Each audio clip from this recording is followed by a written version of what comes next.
নমস্কার, আমি সুমা। আমি আজ তোমাদের ক্লাস 9 এর কোষে দেখি 12 ক্ষেত্রফল সংক্রান্ত উপপাদ্যের আজকে সংক্ষিপ্তটা শুরু করছি। আমাদের এমসিকিউ পর্যন্ত হয়ে গেছিল, যারা এখনো করোনি করে নিবে একটু অঙ্কগুলো। আচ্ছা, 22-এর 1 নম্বরটা দেখো। ফার্স্টে আমাদের বলেছে যে এবিসিডি সামান্তরিকের ডি বিন্দু থেকে এবি বাহুর উপর ডিই এবং বি বিন্দু থেকে এডি বাহুর উপর বিএফ একটি লম্ব অঙ্কন করা হচ্ছে। তাহলে অঙ্কটা পুরোটা পড়লে কিছু বুঝতে পারবে না। এ বি সি ডি একটি হচ্ছে সামান্তরিক। আচ্ছা, এটা হচ্ছে 22-এর 1। এবিসিডি একটি সামান্তরিক, সামান্তরিকের ডি বিন্দু থেকে এবি বাহুর উপর একটা লম্ব অঙ্কন করছি। আবার কি করছি যে ডি ডি বিন্দু থেকে এবি এর উপর লম্ব অঙ্কন করলাম, যেটার নাম হচ্ছে ডিই, এটার নাম এ। আর একটা করেছি আমরা হচ্ছে বি বিন্দু থেকে এডি বাহুর উপর লম্ব অঙ্কন করেছি। বি বিন্দু থেকে এডি বাহুর উপরে লম্ব অঙ্কন করেছি, যেটার নাম হচ্ছে বিএফ। আর বলে দিয়েছে এবি বাহুর মান বলেছে 10। তারপরে হচ্ছে এবি মানে বলে দিয়েছে, এখানে লিখছি এবি ইকুয়াল টু বলেছে 10 সেমি। এডি মানে বলেছে হচ্ছে 8 সেমি। তারপরে ডিই, ডিই মানে এটা যেটা সেটা বলে দিয়েছে হচ্ছে 6 সেমি। আর তাহলে বের করতে বলেছে BF. BF equal to what? আমি এই চ্যাপ্টারটা করানোর আগে 15 নম্বর চ্যাপ্টার করিয়েছিলাম। তো 15 নম্বর চ্যাপ্টার যারা করেছো তারা বুঝতে পারবে আমি অঙ্কটা দুটো প্রসেসে করাচ্ছি, ঠিক আছে? দেখো, 15 নম্বর অঙ্কে চ্যাপ্টারে একটা 15.3 মেবি, তো ওখানে ছিল যে সামান্তরিকের ক্ষেত্রফলের ফর্মুলা ছিল ভূমি ইন্টু উচ্চতা। তাহলে এবিসিডি যে সামান্তরিকটা আছে, সেই সামান্তরিকের যদি ভূমি এটাকে এবি ধরি, তাহলে উচ্চতা মানে কি? উচ্চতা মানে তার উপর যে লম্ব সেটাকে বলছে। তাহলে ভূমি ইন্টু উচ্চতা, তাহলে হচ্ছে এবি। কারণ তোমাকে যখন অঙ্ক পরীক্ষার সময় দিবে সেটা কিন্তু বলে দেবে না যে ক্ষেত্রফল সংক্রান্ত উপপাদ্য চ্যাপ্টারের অঙ্ক এটা, সেই প্রসেসেই করো। একটা অঙ্ক দিয়ে দিবে, যে কোনো প্রসেসে আমার ইচ্ছা আমি করতে পারি। তো আমি দুটো প্রসেসে দেখিয়ে দিচ্ছি অঙ্কটা। এবিসিডি এর ক্ষেত্রফল ইকুয়াল টু ভূমি ইন্টু উচ্চতা, মানে এবি ইন্টু ডিই। তাহলে সরি, এবি, বি মানে কত? এবি মানে 10 আর ডি মানে হচ্ছে 6, মানে 60 বর্গ সেমি। আর আবার আমি বের করছি, দেখো এবিসিডি এর যদি আমি এটা ঘুরিয়ে বলি যে এটা ভূমি তার, ঠিক আছে? কোনটা ভূমি ধরবো সেটা এখানে বলে দেয়নি, তো যেটা ইচ্ছা আমি ভূমি ধরতে পারি। আবার যদি এটাকে ভূমি ধরি, তো তার উপর লম্ব কোনটা? এটা। তাহলে এটা হচ্ছে ভূমি, আর তখন হচ্ছে এটা উচ্চতা। তাহলে আবার এবিসিডি এর ক্ষেত্রফল ইকুয়াল টু ভূমি মানে ধরেছি এডি আর উচ্চতা মানে ধরেছি হচ্ছে বিএফ। তাহলে এডি, এডি মানে হচ্ছে 8 ইন্টু বিএফ, এত বর্গ সেমি। তাহলে এবিসিডি এর ক্ষেত্রফল আমি দুভাবে পেয়েছি। তাহলে শর্তে 8 ইন্টু বিএফ ইকুয়াল টু 60। তাহলে বিএফ ইকুয়াল টু 60 বাই 8, 4 2 8, 4 15 60, মানে বিএফ ইকুয়াল টু 15/2 মানে কত? 7.5। তাহলে এটা একটা অ্যান্সার, যে এখানে লিখে দিব যে বিএফ এর দৈর্ঘ্য ইকুয়াল টু 7.5। এগুলো তো আমাদের সেমিতে বলেছিল। এ গেল অ্যান্সার, এখানে না লিখে এখানে লিখবো। এবার আমি অঙ্কটা এই চ্যাপ্টারে একটা প্রসেসে আসছি, ঠিক আছে? আমি দুটো করিয়ে রাখছি, যেটা তোমাদের সুবিধা মনে হবে পরে সেটা করে নেবে। দেখো, এবিসিডি হচ্ছে একটা সামান্তরিক। ডি বিন্দু থেকে এবি এর উপর একটা লম্ব অঙ্কন বলেছিল ই, আর এখান থেকে এটার উপর একটা লম্ব বলেছিল হচ্ছে এফ। আমরা কি করছি? বিডি কে যুক্ত করছি। তো এখানে লিখে দিচ্ছি বি কমা ডি যুক্ত করলাম, বা করা হলো, যা ইচ্ছা। তো দেখো, এডিবি যে ত্রিভুজটা আছে, ঠিক আছে, এডিবি ত্রিভুজের আমরা ত্রিভুজের ক্ষেত্রফলের ফর্মুলা কি জানি? হাফ ইন্টু ভূমি ইন্টু উচ্চতা। আমরা এটা আগে জেনে এসেছি, তো সেই জন্য আর বলিনি, এই চ্যাপ্টারও ছিল। ত্রিভুজের ক্ষেত্রফলের ফর্মুলা আছে হাফ ইন্টু ভূমি ইন্টু উচ্চতা। তো এডিবি যে ত্রিভুজটা আছে, ত্রিভুজ এডিবি এর ক্ষেত্রফল ইকুয়াল টু হাফ ইন্টু ভূমি, ভূমি মানে কি? এবি, ইন্টু উচ্চতা মানে হচ্ছে ডিই।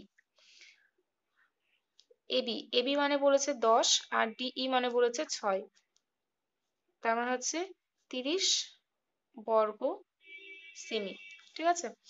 আর আবার এই যে এডিপি যে ত্রিভুজটা আছে তার ভূমি যদি এটা আমি ধরি, মানে ভূমি যদি এখন এটা ধরি তাহলে উচ্চতা কোনটা হবে, এটা মানে একই করলাম কিন্তু আমি এটা, মানে এটা আর আগেরটা একই করলাম, বরং এটাতে একটু বেশি করতে হচ্ছে, একটা লাইন যুক্ত করতে হচ্ছে। ক্ষেত্রফল ইকুয়াল টু হাফ ইন্টু, এখন আমি ভূমি ধরছি এডি, তাহলে উচ্চতা হবে হচ্ছে বিএফ, মানে যেটা ভূমি ধরবো তার উপরে যেটা লম্ব সেটাকে আমরা উচ্চতা ধরি। এডি এডি মানে হচ্ছে 8, আর বিএফ মানে বিএফই থাকছে 4, তাহলে হচ্ছে 4 বিএফ বর্গ সেমি।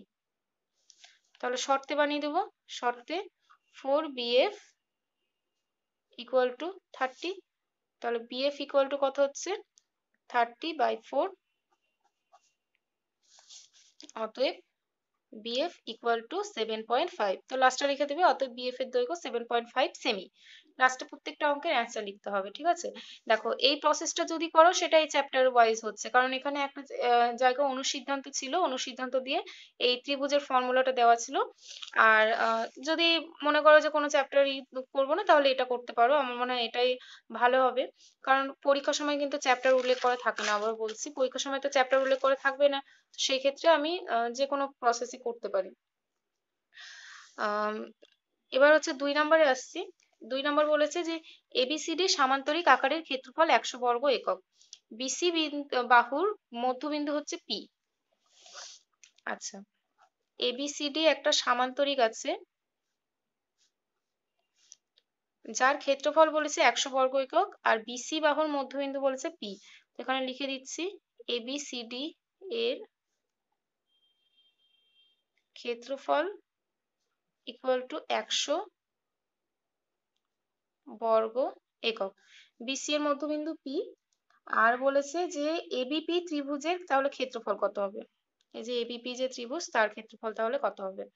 তাহলে দেখো অঙ্কটা করার জন্য আমি কি করছি, এডি বাহুর একটা মধ্যবিন্দু নিচ্ছি কিউ, ঠিক আছে, আর পি কিউটাকে যুক্ত করে দিচ্ছি।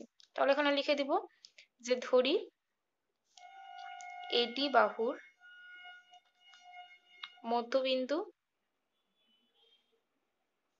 কিউ, তারপর কি করলাম যে পি কিউ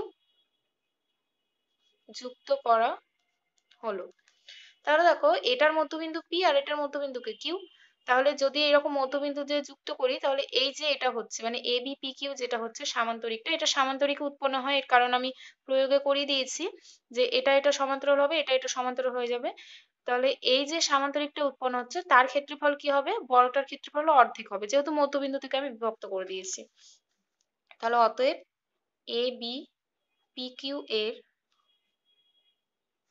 ক্ষেত্রফল ইকুয়াল টু 100/2 মানে 50 বর্গ একক। এবার দেখো এবিপি কিউ যে সামান্তরিকটা পেলাম তার কর্ণ কি, এপি তো, তাহলে এপি যে কর্ণটা আছে সে কি করে ত্রিভুজ দুটোকে সমান ক্ষেত্রফল বিশিষ্ট দুটো ত্রিভুজে বিভক্ত করে। তাহলে পুরোটা যদি 50 হয় তাহলে বাকিগুলো কত করে হবে, মানে পার্ট পার্ট করে এগুলো কত হবে 25, এটা 25 এটা। তাহলে এখানে লিখছি যে A B P Q সামান্তরিকের Karna AP, অতএব ত্রিভুজ এবিপি ইকুয়াল টু ত্রিভুজ একিউপি, মানে এটা অ্যাকচুয়ালি ক্ষেত্রফলকেই বোঝায়, বা এখানে লিখতে পারো এবিপি ত্রিভুজের ক্ষেত্রফল ইকুয়াল টু এপিকিউ ত্রিভুজের একিউপি ত্রিভুজের ক্ষেত্রফল। অতএব ত্রিভুজ এবিপি এর ক্ষেত্রফল ইকুয়াল টু কত হচ্ছে 50/2 মানে 25 বর্গ একক। আমাদের অ্যান্সার, হ্যাঁ এটাই বের করতে দিয়েছিল, এটা হচ্ছে অ্যান্সার। এবার আমি 3 নম্বরে আসি। 3 নম্বর বলেছে যে এবিসি ত্রিভুজের মধ্যমা এডি, এ বি সি একটা ত্রিভুজ যার মধ্যমা বলেছে এডি। তারপরে বলেছে যে এসি বাহুর উপর পি এমন একটা বিন্দু যাতে করে এডিপি এডিপি ত্রিভুজের ক্ষেত্রফল আর এবিডি ত্রিভুজের ক্ষেত্রফলের অনুপাতটা কত বলেছে 2:3। তাহলে ত্রিভুজ এডিপি এর ক্ষেত্রফল ইস টু ত্রিভুজ এ বি ডি এর ক্ষেত্রফল ইকুয়াল টু বলেছে 2:3। তাহলে অনুপাত এরকম দিয়ে দিলে আমরা তো ধরে নিতে পারি, যে ধরি ত্রিভুজ এডিপি এর ক্ষেত্রফল ইকুয়াল টু কত, 2x, আর ত্রিভুজ এবি ডি এর ক্ষেত্রফল ইকুয়াল টু কত, 3x। ঠিক আছে, মানে এই এতটা ক্ষেত্রফল হচ্ছে 2x আর এটার ক্ষেত্রফল হচ্ছে 3x। এবার আমাদের বলেছে যে তাহলে পিডিসি মানে এইটা আর এবিসি মানে বড় যে ত্রিভুজটা আছে তার ক্ষেত্রফল কত। তাহলে দেখো এডিটা কি, মধ্যমা, তো এবিসি ত্রিভুজের এডি হচ্ছে মধ্যমা। তাহলে কি বলতে পারি যে এবিডি ত্রিভুজের ক্ষেত্রফল আর এই ত্রিভুজের ক্ষেত্রফলটা কি সমান। মধ্যমা হলে কি হয়, যে এই ত্রিভুজের ক্ষেত্রফল আর এই ত্রিভুজের ক্ষেত্রফলটা সমান। তাহলে এখানে লিখবো যে যেহেতু এডি মধ্যমা অতএব ত্রিভুজ এবিডি এর ক্ষেত্রফল ইকুয়াল টু ত্রিভুজ এডি সি এর ক্ষেত্রফল। তাহলে এবিডি এর ক্ষেত্রফল কত, 3x, তাহলে এডিসি এর ক্ষেত্রফল 3x হবে। অতএব ত্রিভুজ এডিসি এর ক্ষেত্রফল ইকুয়াল টু 3x। দেখো টোটালটা হচ্ছে 3x, তার মধ্যে এটা 2x হয়ে গেছে, তাহলে এটা কত হবে, অবশ্যই x হবে। তাহলে অতএব ত্রিভুজ পিডিসি এর ক্ষেত্রফল equal two 3x minus 2x equal to কত, x। আর ত্রিভুজ এবিসি এরটা বের করে নিব। এবিসি এর ক্ষেত্রফল ইকুয়াল টু, এবিসি এর ক্ষেত্রফল মানে টোটালটা, মানে 3x plus 2x plus x, মানে 3 4 5 6, 3x plus 2x plus x মানে হচ্ছে 6x। আচ্ছা এগুলো হচ্ছে বর্গ একক লিখতে হবে, এটা হচ্ছে বর্গ একক।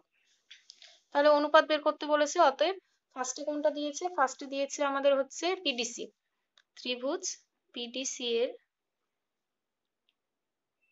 ক্ষেত্রফল ইস টু ত্রিভুজ এবিসি এর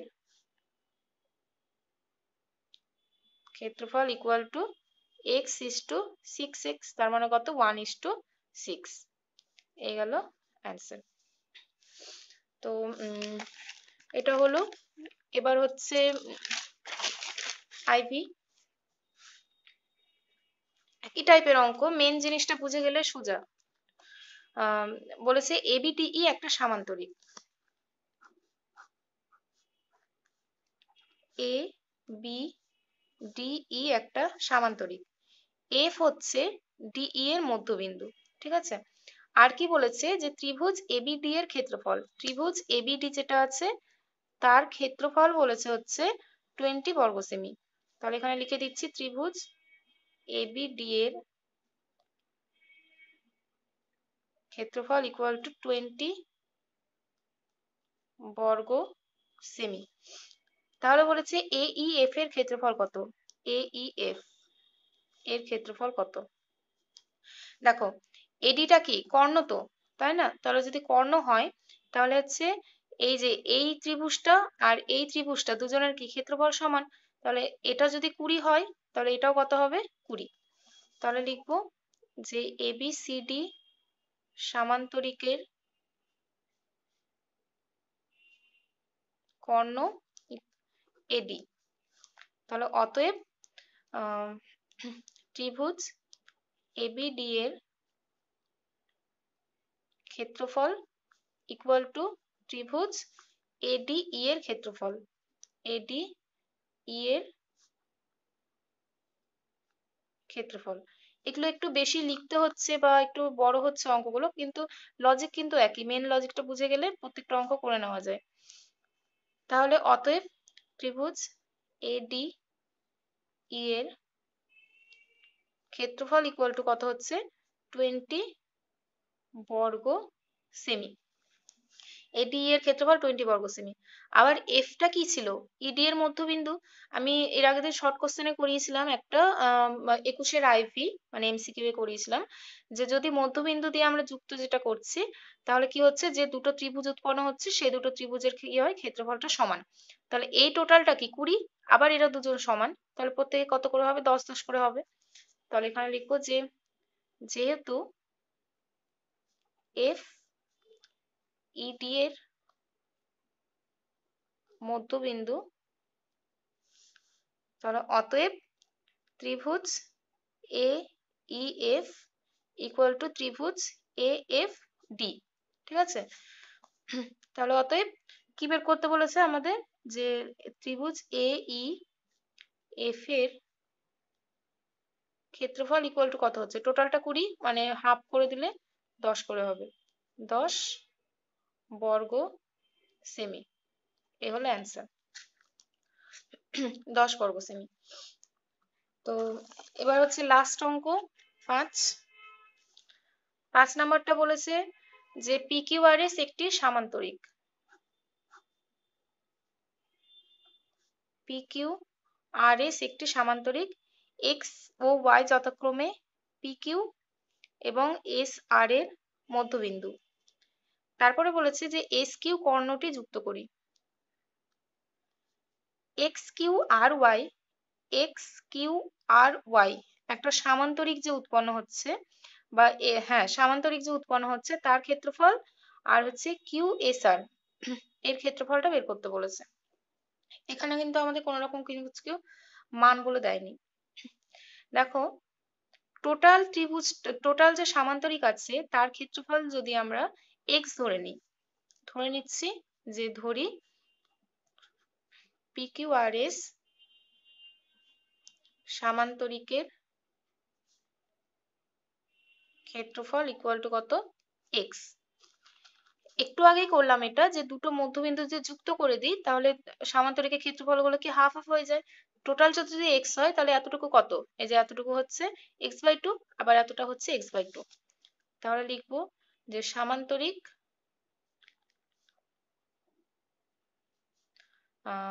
XQRY এর ক্ষেত্রফল কত হবে, x/2 বর্গ একক। ঠিক আছে, আবার কি দেখছি যে SQটা কি, কর্ণ। তাহলে একটা কর্ণ কি করে, সামান্তরিকটিকে দুটো সমান ত্রিভুজে বিভক্ত করে। তাহলে টোটালটা যদি x হয় তাহলে এই ত্রিভুজটার ক্ষেত্রফল কত, x/2, আবার এই ত্রিভুজটার ক্ষেত্রফল x/2। তাহলে লিখছি যেহেতু SQ কর্ণ অতএব ত্রিভুজ SQR এর ক্ষেত্রফল ইকুয়াল টু ত্রিভুজ PSQ এর